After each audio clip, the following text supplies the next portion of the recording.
setelah Soeharto menyatakan mundur dari jabatan kepresidenan pada tanggal 21 Mei 1998.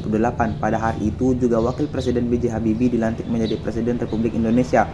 Hal ini sesuai dengan ketentuan pada pasal 8 Undang-Undang Dasar 1945 yang menyatakan jika Presiden mangkat atau berhenti atau tidak dapat melakukan kewajibannya dalam masa jabatannya, maka digantikan oleh Wakil Presiden sampai habis masa jabatannya. Setelah dilantik, B.J. Habibie menyampaikan pidato pertamanya di Istana Merdeka dan disiarkan oleh RRI dan TVRI. B.J. Habibie menyatakan tekadnya untuk melaksanakan reformasi.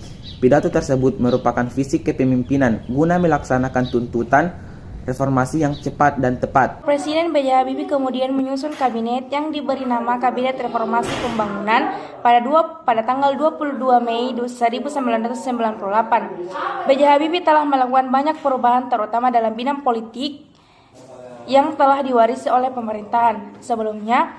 Beberapa kebijakan yang ditetapkan oleh B.J. Habibie dalam bidang politik diantaranya yaitu memberlakukan KMI daerah yang lebih demokratis dan meluas melalui TAP MPR nomor 15 tahun 1998. Sebelum masa reformasi, segala urusan pemerintahan dan keuangan terpusat di Jakarta. Akibatnya, banyak daerah penghasil sumber daya alam seperti Riau, Sumatera Selatan, Papua, dan Kalimantan justru hidup di bawah garis kemiskinan.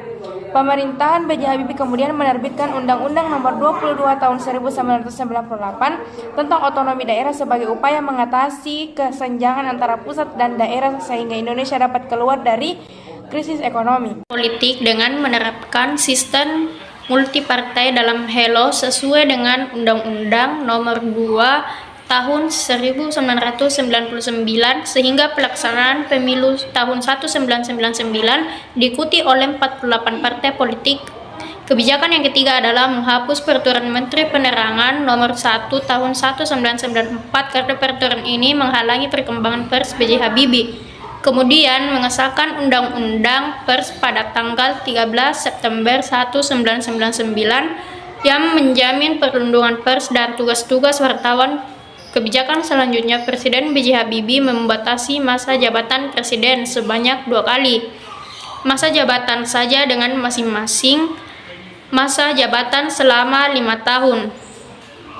Ada satu peristiwa besar yang terjadi dalam masa pemerintahan B.J. Habibie, yaitu dilaksanakannya referendum di Timur Timur.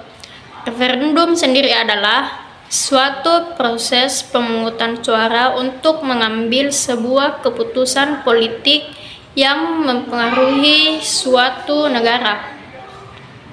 Sejak masa Orde Baru, Timur Timur memisahkan dari Indonesia. Akhirnya Presiden B.J. Habibie memutuskan untuk melakukan referendum yang dilaksanakan pada tanggal 30 Agustus 1999 yang bertujuan untuk memastikan apakah rakyat Timur Timur memilih otonomi atau kemerdekaan hasil referendum.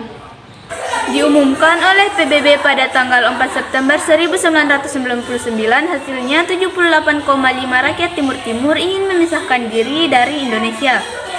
Di Timur Timur pun resmi lepas dari Indonesia pada tanggal 19 bulan 10 1999. Kebijakan pemerintahan B.J. Habibie dalam bidang hak asasi manusia dalam melaksanakan agenda reformasi di bidang pelindungan HAM. Presiden B.J. Habibie melaksanakan beberapa kebijakan seperti pembebasan tahanan dan narapidana politik masa Orde Baru melalui pemerintahan amnesti dan abolisi. Amnesti adalah pengampunan atau penghapusan hukum yang diberikan presiden kepada seorang narapidana. Sedangkan abolisi adalah penghapusan proses hukum yang sedang berjalan kepada seorang terpidana. Salah satunya adalah pembebasan Sri Bintang Pamungkas yang dipenjara karena mengkritik kebijakan Soeharto. Menurut B.J. Habibie, menahan tokoh-tokoh yang berseberangan dengan kebijakan pemerintah tidak sesuai dengan sistem demokrasi.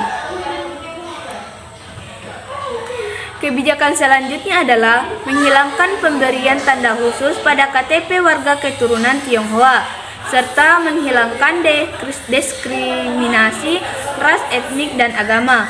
kebijakan pemerintahan B.J. Habibie dalam bidang ekonomi selama masa pemerintahannya. B.J. Habibie melakukan pencapaian dalam bidang ekonomi. Di antaranya berhasil mengatasi krisis moneter dengan menurunkan nilai tukar rupiah terhadap dolar dari 16 rupiah per 1 dolar menjadi 6.741 dolar. Selain itu, Presiden B.J. Habibie juga berhasil menurunkan laju inflasi. Distribusi kebutuhan pokok pun mulai kembali berjalan dengan baik. Masa pemerintahan B.J. Habibie ia hanya berlangsung 1 tahun 5 bulan saja teman-teman, yaitu dari tanggal 21 Mei 1998 sampai dengan 20 Oktober 1999. Lalu bagaimana berakhirnya masa pemerintahan B.J. Habibie pada tanggal 14 Oktober 1999? MPR mengadakan sidang umum. Pada sidang tersebut, B.J. Habibie pertanggungjawabannya sebagai Presiden Republik Indonesia, namun sebagian besar anggota MPR menganggap B.J. Habibie tidak mampu menjalankan tugasnya sebagai presiden.